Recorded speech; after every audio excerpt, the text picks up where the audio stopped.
Joining us today. We're just getting started here. We're going to be talking about Gamers Lab, an exciting new infrastructure project that we're bringing on. If you're out there already, please start sharing this with your friends, get the likes going, get the comments going. We just are bringing Eric on here now. So as soon as he becomes a speaker, if everything goes through well, you could give us a mic check. I feel like the Beastie Boys every time you say that. Mic check, mic check. One, two, three. Good morning. Awesome. Good to hear from you. Yeah, we gotta do the mic checks here to make sure everything's going smoothly, but I think we're good today. Um, do we have Carney coming in? I know that we have Paul had run into some issues today, so won't be able to make it, but I'll be handling that part of the discussion for him. Yeah, I don't know. Let me see if he's going to be here, but that's okay. We'll take it as it comes. All good. Yeah, that sounds good. So yeah, definitely please share this around to everybody. And if you have any comments throughout the discussion, you could drop them in the comments or you can request to speak and we'll let you up at the end of our planned discussion. But for now, we can just get into it. I'll have Eric introduce himself and his involvement with the project.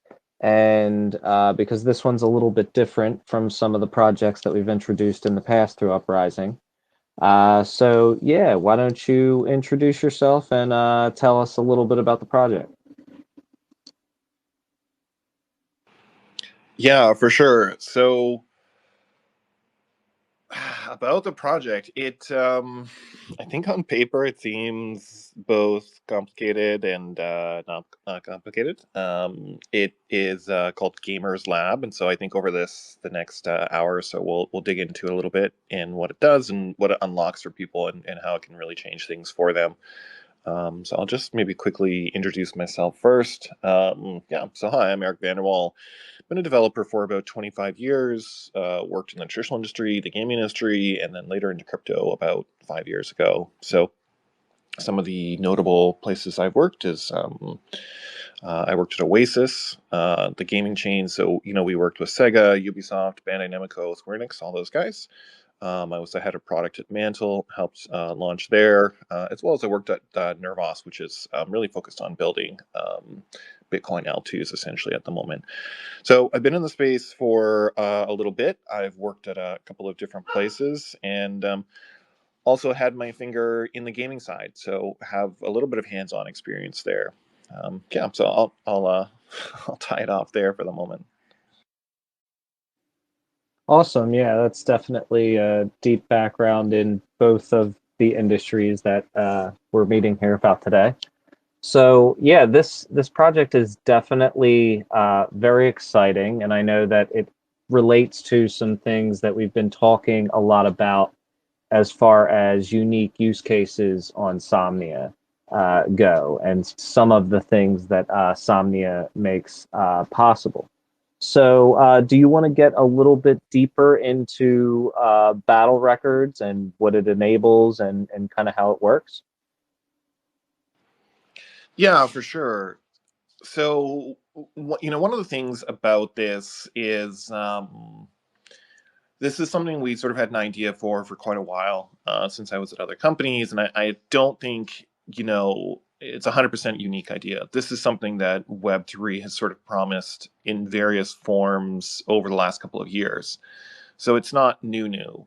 It's new in how we're doing it and the execution of how we're doing it. It's also new in the fact that Somni exists. Doing this really on other blockchains in the past was a lot less feasible than where it is with Somnia. So if this is your first time dropping in to hear about Somnia, Somnia can, do up to 1 million TPS and does many blocks per second. So this really unlocks the ability for us to log things that we potentially would not have logged before. And really that's at the heart of Gamers Lab as a project. And so that's the name of like the whole project as a whole. And really what it does is it logs all battles, LAB Gamers Lab. And as you play your games, it stores that so-called metadata on chain. And I think that by itself does not sound very exciting to me. I'm like, I don't care. Why is that fun? Why is that interesting? How does that help me? I think it's the more important questions than sort of what we're doing. But at the very base of this is this concept of battle records, which is what we call the smart contract itself, which lives on Somnia. And a Gamers Lab, a whole system, writes to those battle records. And so every time that you log in, every time you play a match or a session, every time you have some sort of an event, which we call a record, such as I've picked something up, I've killed someone, I've done some special action, someone got me, all those things get logged to chain in a sort of key value pair. And it creates essentially a permanent record of your battles, of your adventures, of whatever that else is. And that is what really starts to open the doors for other things. So that's just really the first part. And again, I feel like this idea of logging everything to chain is not a new concept. I mean, how we do it is unique. And the fact that we do it with you guys on Somnia and have the ability to do it is unique. But that part is not new necessarily. Yeah, I think that it can definitely kind of become very interesting, especially is there like i- is this separated by game, or is there any kind of like cross game score or anything like that going on, or how does that work? That was something that just kind of popped into my head as you were talking. Yeah, that's actually a really good question, and it's something that we took some time to really think about, which is, um, do we make like one massive smart contracting system that takes like every single game into it, or do we do it sort of like piece by piece? Each game has its own smart contract, and so we ended up doing it as each game has its own smart contract, similar to ERC20s or ERC 721, so like NFTs or tokens. Like you could have engineered those smart contracts to have like everyone's everything all in one smart contract, or close to it in theory. But the problem is then you create one central point of failure, right? So if that one smart contract is hacked, then everyone everyone ever is screwed. um, and it doesn't allow the game developers to potentially manage that smart contract. It's because it's up to them to potentially pause it or unpause it if it's somehow, I mean, they can't delete it, but to stop malicious data coming in, or to set the permissions, or do those sort of things. So it's a one by one for each game. However, it is a set standard similar to ERC20 or NFTs and things like that, which means there's an interoperability between them. And that's really important that we keep a set standard, because that allows us to extend them and do more with it. So if each one's different, then we've got a big problem. Yeah, that makes sense. And then if anybody outside wants to aggregate that data, or if any platforms or developers want to, that it'll be easy for them to just plug into the smart contract. That's awesome. So, what do you think that people will actually end up doing with all this data, like once it's being collected? Yeah, Bennett. I see Bennett's up here. If you want to add him as a speaker as well, and he just jumped on, so I'll call that out. Um, what do we do with the data? I think that's where things really start to get interesting. And saving data for data's sake is, for me at least, anyways, really boring. And we are both going to do things with our data, internally using Gamers Lab at Uprising Labs. But we're also going to plan to put up bounties and things like that for other people to build other systems on top of it. So we're using the term modules, which is a pretty popular computer term, to essentially build modules on top. And because all the smart contracts are the same, and we can query the data all the same. We just need to build one leaderboard module, which then can be used for absolutely every project, right? And so that is sort of one of the cool parts about this, is that consistency helps things grow, and I think that's important. So at the very heart of it, the Battle Record smart contract is open source. It's MIT. We're in V0 at the moment, so it's definitely going to change. And the way that we've designed it, it has like everything in the kitchen sink in the smart contract at the moment, which is not a great way to do it. But it's in order for us to figure out what parts of the smart contract, what the functions are that people are using the most and game developers are relying on. And then we can start to shave down to something a little more sleek on the next version. So that's part of the goal at the moment. Now, what can we build on top of it? And I think that's a really key question. So at first we say like leaderboards, and people are like, that's okay. That's not that interesting. And then we say, we could do like prop betting or things like that. And people are like, okay, that's sort of cool, I guess. But not everyone's necessarily into betting. But then we can start to sort of dig deeper into sort of more specific use cases. And so one of the things is we've always been excited about the concept of a nemesis system or bounties. And as some of you guys might know, we have a game called Maelstrom, which is like a ship battler, super fun, very competitive, in sort of a fun way. And maybe me and Carney are playing together, and Carney keeps sinking me, and I'm like, ah, man, this dude, he just keeps roasting me. So I'm gonna put like a $50 bounty on him. And it allows us to do that. We can say, hey, look, in order for someone to collect the bounty, I can set up the parameters and say, hey, Carney has to play at least for 5 hours in the next 14 days. Because if he just avoids it, then no one could ever collect the bounty. So as long as those conditions are met and someone syncs him for me, they can go ahead and then collect the bounty. And so all of that can be managed by a second smart contract listening to the data of the first smart contract with the front end. And so once that data is available, we can do all kinds of things with it. Now, I'm going to maybe jump forward a little bit here and just keep steamrolling the conversation. Is we have had a lot of conversations with a lot of developers. So if people don't know our background, our team, like collectively, we have published over 100 games in the last 20 years. We have been involved in development of over 100 titles. We've launched several blockchains. So we've been around for a little bit. We're not the young dudes, or I'm not anyways. Um, and so going to teams and talking about what we're building with Gamers Lab, and we say, hey, look, you could log all this data to the blockchain, and you can run your live ops off of this. Because if you're not a AAA, or you haven't really built the game around live ops, it's actually quite difficult to add live ops like menus and updates and all these things like within the game itself, right? Which you absolutely need to run live ops. You can't just track the data, you have to like display it to people and get people to do things, right? And so what this allows is to move the live ops outside of the game onto a website where they can set up whatever challenges they want. They could say, look, you have to kill 10 of this monster in the next 5 days, and if you do so, you get this badge. And now all you need to do is put a link to that website, and people can sign in on that side and collect the reward.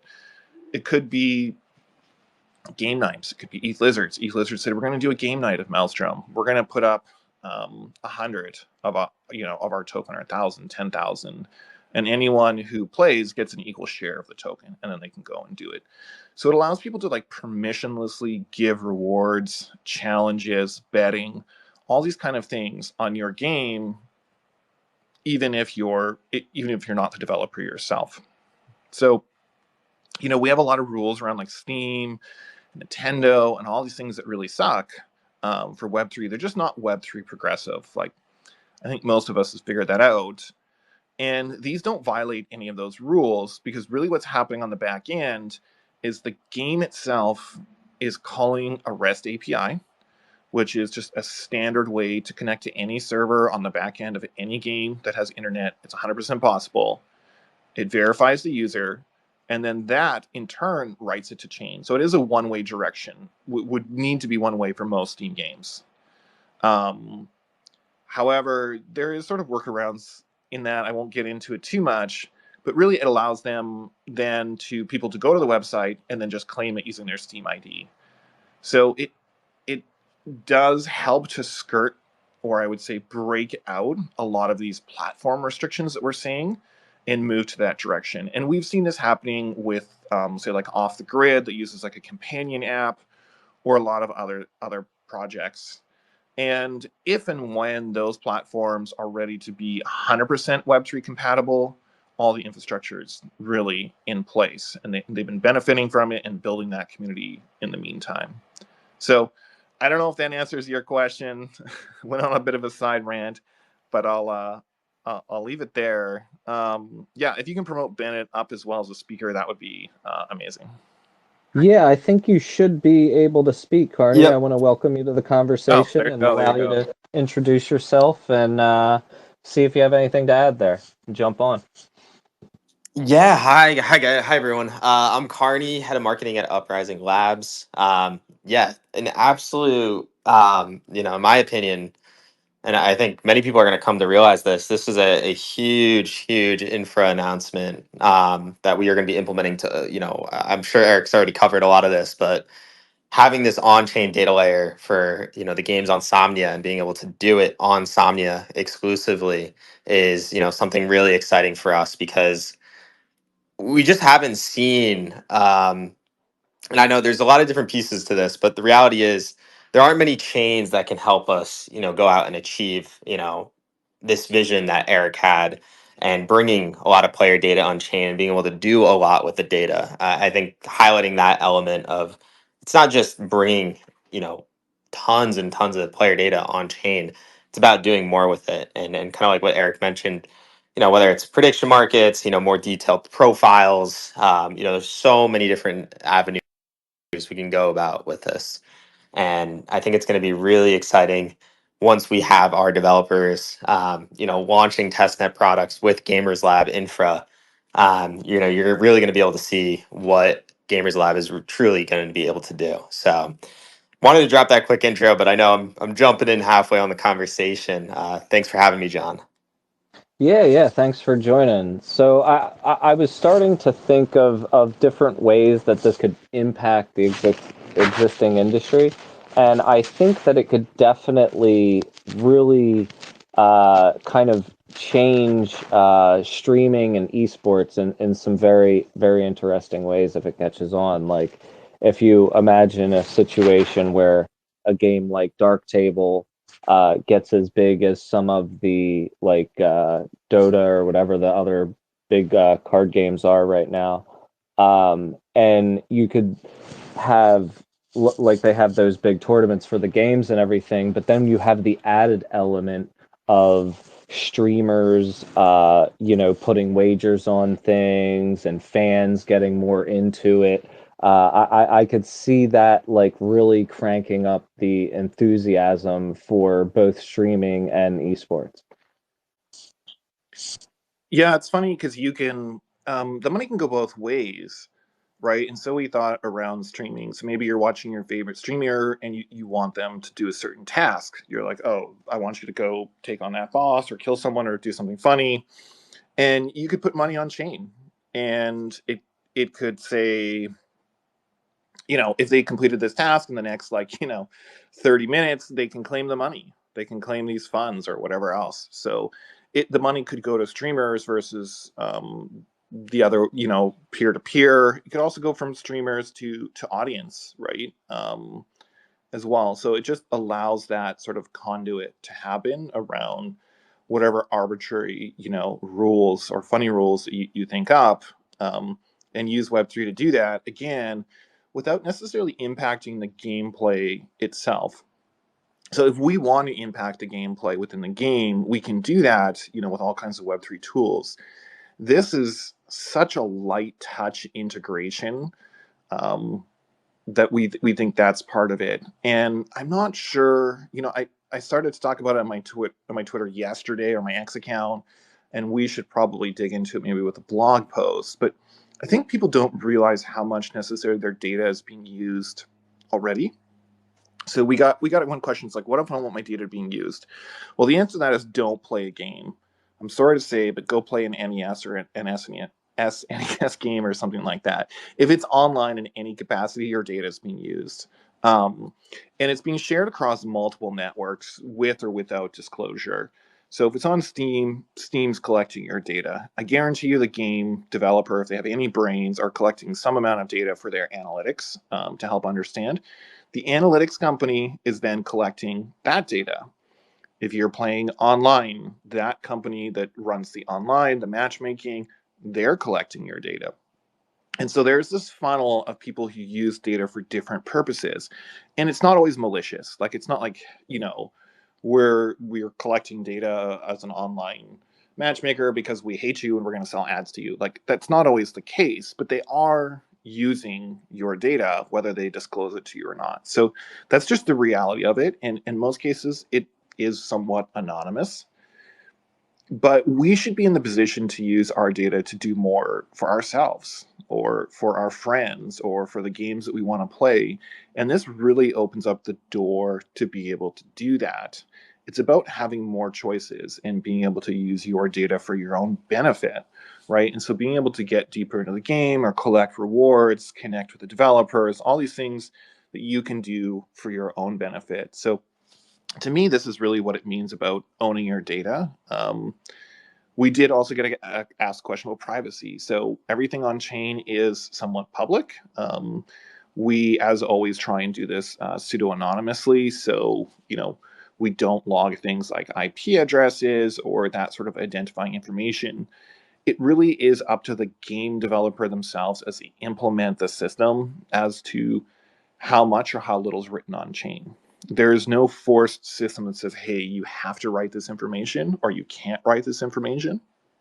So really what we would do is encourage game developers to disclose, and let people know what's occurring. And I think most people won't have a problem with it as long as they are being disclosed properly about sort of what's going on. So, yeah, that's our take on it. I think as we know now, everything's sort of pseudo anonymous, and the goal here is to not reveal any private information. And everything on the back end is blockchain friendly, so it's logged by a wallet address, and a new wallet address can be created for you to play the game. So you don't have to connect something else to it necessarily. And yeah, that's really how we take that approach. Yeah, that makes sense. I think somebody asked that in a space earlier this week, and I had a similar answer. So I'm glad that you said that. I think that it will be, up to the discretion of the developers a lot of how they design things. But I think also when it comes to gaming, most of the data that's being generated, the players or the owners of that data want to share it. They want people to know, what they're doing in their favorite games or the accomplishments that they've made. It's just like the private identifiable information. If they don't want to represent themselves, and their screen name is the only thing to really worry about. And that's really not much of a concern on blockchain if they're not, giving you their address and everything anyway. Um, but before we move on, I wanted to I noticed you talked about the light touch integration. Did you want to add any more to that? Because that might be an important detail to kind of get more into. Yeah, so at the very root of it, like I said, is something called battle record or battle record smart contract. So that's the part that goes on chain. It lives there forever. And one of the things we considered when building this, and it's the same we consider with every partner we work with, what if they disappear tomorrow? Like what if they're gone? What if we fold as a company tomorrow? Like, heaven forbid, we're not in that position. But what if we did? And so the smart contract stuff stays there forever. The data is there forever. And the game developers themselves have the keys, and they can always manage that smart contract with or without us. That exists. And what we've built on top of that, which is the whole Gamers Lab suite, which is this middleman server that runs on rest, as we mentioned. And that allows the game developers to know nothing about blockchain. And that's the way we want it to be, is they don't have to know anything about blockchain to integrate this system. essentially all you do is call the server, and the server in turn calls the smart contract. And I was talking to Paul yesterday, I think, and so context if anyone's listening, Paul's the CEO and founder of Somnia, and we were talking about some of the difficulties of how to manage these problems, and we were talking about Chunked. So Chunked is sort of the Minecraft-esque type game on Insomnia that just absolutely crushed it. People came in and decimated everything in the name of fun. And there was so many calls to the server that the server started like having difficulty in crashing. There's just so many people doing so many things. And so we had an interesting conversation about sort of managing those servers in the middle. And it's really funny that the game can run super fast because you're one person, and so it just has to run the machine. The smart contracts on Somnia are running blazing fast, but the server in the middle has to handle data from many people, and that has become a bottleneck. And it's a really funny or sort of interesting problem when the server becomes the bottleneck, because we've never had that before. It was always the blockchain. A blockchain can't run as fast as the server, right? Well, that's no longer necessarily the case. Of course, it depends on the type of computation, but we have reached this really sort of interesting new conundrum. So we have built servers. We are constantly optimizing them to deal with the amount of traffic that we're doing in our tests, and that really is how the game's implemented. So we have a early Unity SDK. There is a Unreal SDK coming out, though you don't need it necessarily. You can just do direct calls. And the reports we're getting, it takes 1 to 2 days max to integrate it. And the only reason it takes that long is because I got to learn a little bit about our specific endpoints and decide what data to log. But in theory, if you know what you're doing, I can integrate it into a game in probably about 2 hours. So yeah, just really want to make it stupid simple for developers, so there's no friction there. Yeah, that's definitely a big part of what we're trying to offer. So that's perfect. And on the, you said that this was kind of the dependencies as far as like the problem has always been the blockchain throughput. And now we've kind of solved this problem, and we're realizing that the applications or some of the infrastructure around it wasn't necessarily designed to keep up. And so that kind of leads me perfectly to my next question. Is this entire use case and platform something that kind of is really only possible on Somnia right now? Yeah, it really is the way we want to do it. I think if we're going to do it somewhere else at the moment, it becomes, for lack of better terms, sort of half-assed. And we could do it, we just can't do it the way we want to do it, and therefore we didn't do it, because it wouldn't be a fully baked product. And so what's really cool about this is, though, it doesn't necessarily matter where your game is. So it could be a Steam game or a Nintendo Switch game, or we're seeing it on PlayStation as ways that are people doing it. It could be a Somnia game. It could be on another blockchain that doesn't prevent the game from calling the server to write to the smart contracts in Somnia. It does mean that, hey, if you want to put some USDC down on the contract to bet against someone, you would need Somnia USDC. So there is like the tiniest amount of friction there, but that's easily starting to be abstracted away by good smart contract wallets. We've been working primarily with Sequence on this. We also work with Third Web, and they have these social sign-in wallets. So you want to sign into the website, you're just going to validate yourself with Steam or your Epic, and you're going to get attached to your account. And both of those guys have been working on sort of silent bridging on the background, and I think that will continue to mature. So you just have USDC in your wallet from another chain. Doesn't matter. You want to spend it, it's going to convert to USDC on Somnia, and you've done it. So we are really starting to reach a more agnostic point over those things. And I think over the next year or two, it's going to hit sort of critical mass where infrastructure is going to play a really big part of things. So community, super important. Ecosystem, super important. support from the chain, us giving chain, support to the chain. All those are important. But at the end of the day, we are, in our mind, eventually going to reach the point where infrastructure becomes the number one factor in what we do, sort of less than that like service level user experience.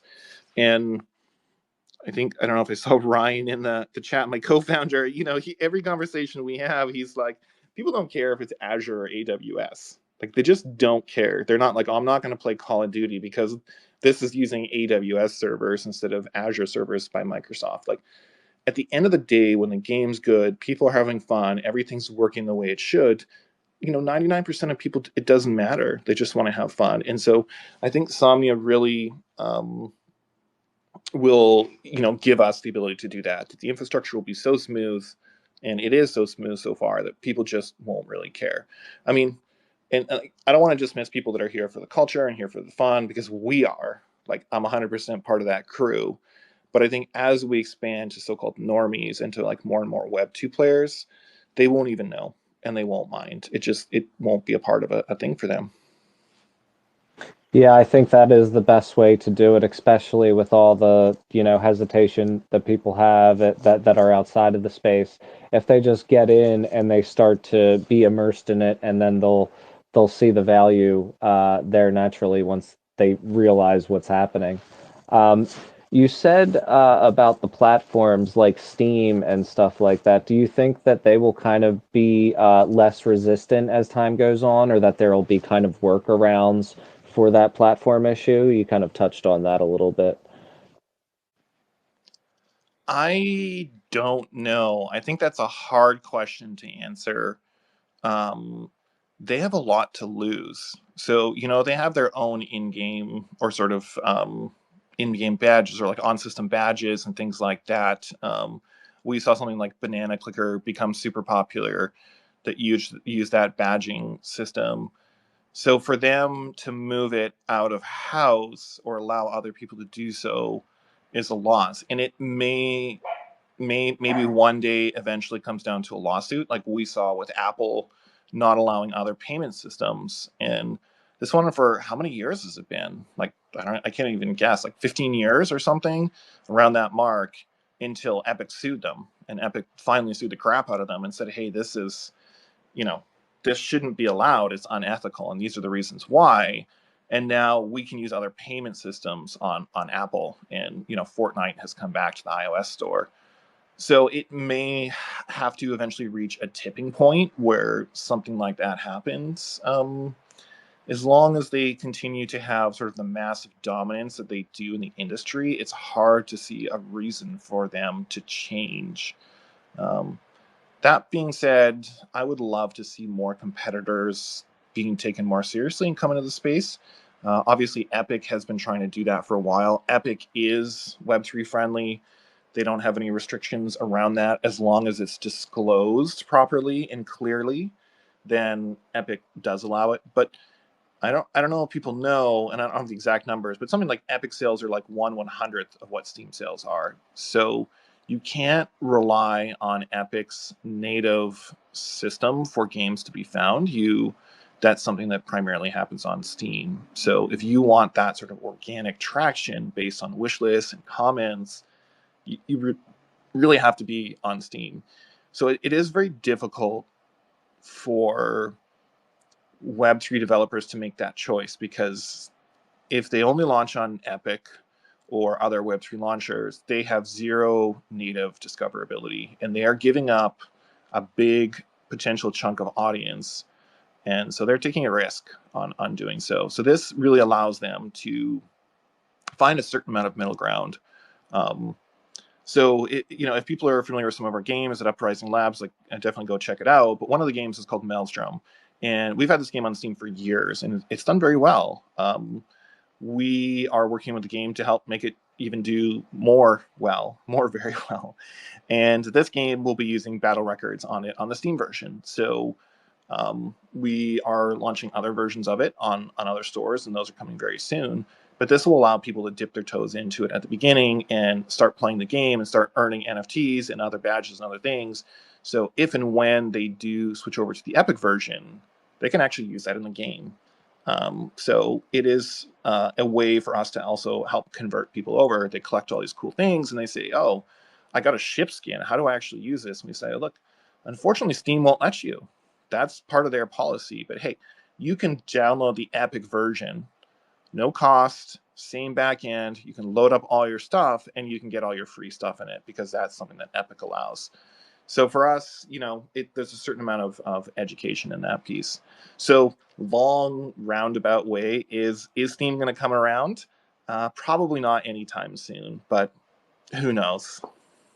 And it doesn't really matter anyway because they could have their account in the game that they've already developed, a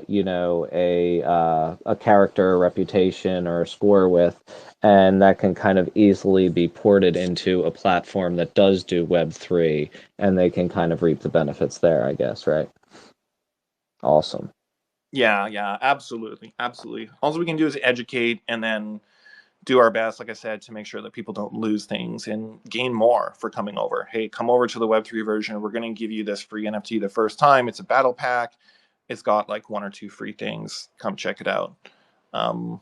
So yeah, we just want to make it as friendly and as easy as possible for people. Yeah, awesome. I think now's a good time to start opening things up for questions. If you have a question, please request to speak. If you have anything to add to the conversation, a comment, anything, request to speak as well. But in the meantime, while people are gathering their thoughts for that, I wanted to kind of check on the current roadmap and what's next for Gamers Lab and just kind of what people can expect as far as integration timelines and things like that go for the details that you are able to reveal. I know how things like that go. Yeah, for sure. So we talked about Maelstrom. I think it's pretty close to being on the horizon here. It's something we've been working on for quite a while, and we're just finding the right time and way to sort of release the next version. So that's super exciting.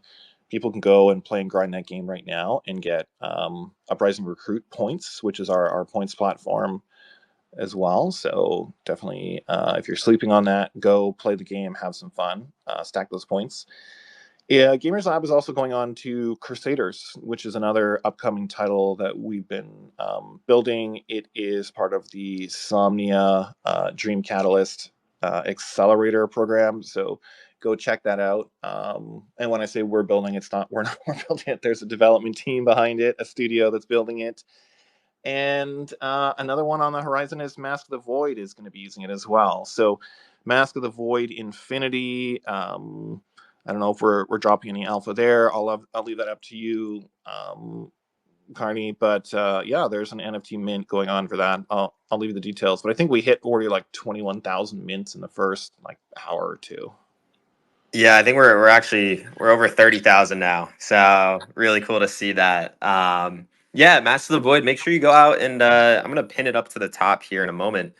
But go and mint your Master of the Void background, because these are all going to be on on your base. They change colors. They have cool cosmetic value, and I'd recommend getting this because we're going to have a play test where it's going to require you to hold at least one of the base NFTs. So go out, mint that, be active on chain today. You'll notice how fast the mint goes. It's pretty crazy. If you go on the Somnia Explorer, it's like bing, bing, bing, bing, bing. It's just transactions going through like crazy. I really haven't had this solid of an experience on any chain. So would definitely recommend to just even try it out, to test out the Somnia testnet. And yeah, I think there will be more details shared on the closed play test coming out next week. So stay tuned for that. There was a delay. I know there was an initial announcement that it would come out Friday, but there will be a delay on the play test. So stay tuned and keep an eye on socials. As I always say, keep those noties on. And yeah, I mean, we the community is going crazy. I know some people got epics, some people got rares. I didn't get an epic, so it's not rigged. I know some people in the comments were like, "Damn, well, if Carney did an epic, I can't complain." So no, it was definitely funny to see all the comments and the screenshots of everyone's NFTs. So yeah, stay tuned to that. And then there's some other things happening, but keep an eye on the timeline today. That's all we'll say for right now. Nice. But yeah, basically everything that we're publishing, everything that's in Dream Catalyst, they're all using Gamers Lab. We didn't need to do any arm twisting. Everyone's been super excited about it, excited about the possibilities of what they can do within the game. So if you watch the video, if you haven't watched the video yet, go watch the little teaser for Gamers Lab, and you'll see clips in there of like nether racks. You'll see clips in there of dark tables and lots of other games that we're working with. So it's a more the merrier type situation. Like I said, the smart contract themselves are open source. We've talked to other teams that are building things, and they're like, oh, we're building a betting platform. We're like, amazing. We don't own the corner in that market. Please use the smart contracts. Please use the data from it. We're just going to keep bringing more and more games to use it. Um, our goal has Yeah. always been to we're trying to work on things in the right direction, and maybe I'll just throw that out there very quickly. Is we've seen people launch Infra, and this is not a dig, it's just a harder way to do it. They'll launch a coin, they'll be like, this is a universal coin across all games, but then there's no games signed up yet. Or they'll launch an Infra and then they won't have anything to work with it. And it's not impossible, it's just a harder way to go about it, in my opinion.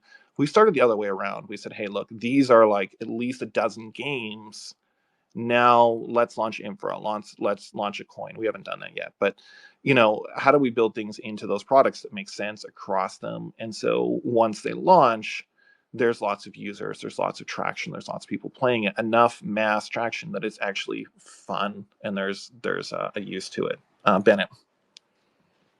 No, just to add on to that, like we had a ton of inbound on the announcement date, and people were very excited to see an infra product, especially launching on Somnia. And it was from other sectors of the industry that we weren't expecting a lot of people to be interested in a product like this.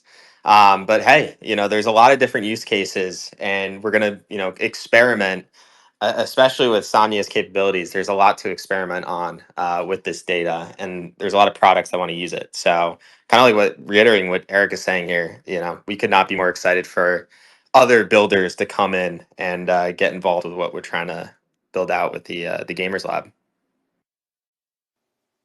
Yeah, it's definitely a very exciting product, a very exciting potential use cases coming from it.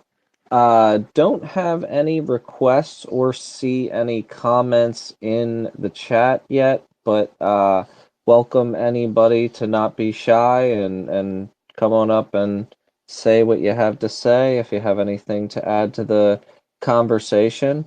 But also remind everybody that we have, as Eric said, every Dream Catalyst title will be plugged into this.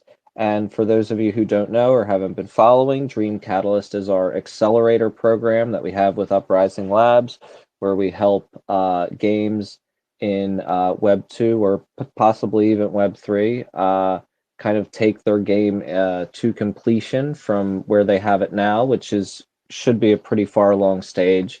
And yeah, anything to add, Eric or Carney, to that? Yeah. Not too much. I think one point I'd love to point about Dream Catalyst is, yeah, definitely working with both Web 2 and Web 3 shops, which is an interesting process. I don't know if there's any other accelerator out there or anything even close to went to Web 2 developers and say, hey, look, you have an amazing game. Let us work with you. Let us figure out what to bring this in Web 3. We have an extremely strong vetting process. We turn away so much. So you're really getting sort of the cream of the crop when it comes to it. I think another interesting thing to point out, we've seen a lot of projects fold, I think, over the last week or two, which has hurt the sentiment in the space. And it's sad to see. It's sad to see that when studios don't make it, especially for the employees and things like that. And of course, the people who invested in them, gamers who invest them and put their time in. So that's sad to see. On the flip side of that, one of our things has always been to, as a publisher and both as an accelerator, has been to work with projects that are pretty much almost done, or that they're sort of at the 80% mark. So we did not want to be in the position, and nothing's 100%, but we don't want to be in the position saying, hey, we're going to build a game that's going to be out in 2 years. buy some tokens or some NFTs to support it. And I think that's a difficult position to be in. So just as we look at accelerator titles or titles that we're publishing, we've announced, we're always looking to be anywhere from like 1 month to maybe at the most, say 4 months away from the game actually being, playable and things like that. So that's just the way we roll. We just want to make sure that we're really putting out what we're saying we're putting out, or do the absolute darnest to make it happen. Everything, the world is the world, and we're not the development studios necessarily. So yeah, that's something exciting about it. When you see us announce things, that they're actually coming relatively soon, and that things are far in a playable state already before we announce them. So yeah, just super excited to be working with those teams. Darktable's fantastic team, NetherX fantastic team through the accelerators. Crusaders, amazing guys. Super excited to meet with them every few days at this point to get things ready. Mask the Void. So I'll stop shouting things out, but there's a lot coming, and we have a lot more to announce still. So yeah, stay with Somnia. Yeah, I want to add on one little piece because we just had a call with the NetherAct team this morning. We're going to be distributing. So we're going to have a closed play test coming up pretty soon, and we're going to be distributing codes to a lot of different communities. So if you want to get involved, you host a community, and you want to host some game events and get your community involved, shoot me a DM. We'll get connected, and that goes for all of our games. We're gonna have a lot of play tests in the coming weeks, so we're incredibly excited to show product on Somnia and have Gamers Lab implemented. And there's gonna be leaderboards, competitions, limited time events. There's a lot of live ops that we'll do throughout all of these titles, and Netheract's coming up pretty quick. So that title, and then yeah, like Eric mentioned, Crusaders is right around the corner as well. I feel like all of our titles are are right at the finish line here. So really keep your eye out, and if you want to get involved, try our games. I'm here as a resource. Shoot me a DM. Would be more than happy to connect with you and get you involved in our ecosystem. Yeah, it's going to be a very exciting summer, I think, for the ecosystem, and it's going to be interesting to see everybody kind of get their hands on these games and react to them. It's a Somnia summer. There we go. We love it. Yeah, I love it too, man. That's awesome. Perfect. So yeah, no questions coming through. Let me double check in the chat. I know this was like a little bit more of a technical one, so that's fine.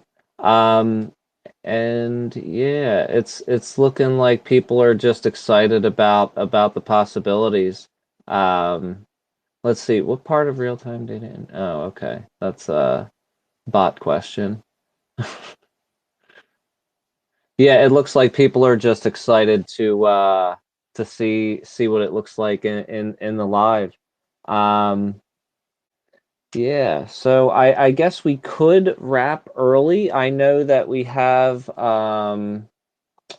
another big announcement coming next week. We can't really say much about it, but that one's definitely going to be big. So stay tuned around the same time, and we'll be discussing things. And you'll see a pretty big announcement from us next week from Uprising and Dream Catalyst Insomnia. I think the elf is, if people have looked to see when our announcements are together, they're pretty consistent. It's a consistent time. So if you're interested in when you should tune in to hear our specific announcements, and there's announcements, other kind of announcements, Insomnia all the time. But yeah, see when the last announcements are, and you can probably guess when the next announcements are. So definitely that's the alpha tip, especially if you want to do things like mints or get into things. Definitely check it out. Yeah, and we definitely have a lot of mints and game announcements coming as well. So definitely stay tuned for that. And giving one last call for questions, but if there are none, we will wrap it early. Thanks to everybody for joining us, and thanks to Uprising for building this and coming to talk with us about it today.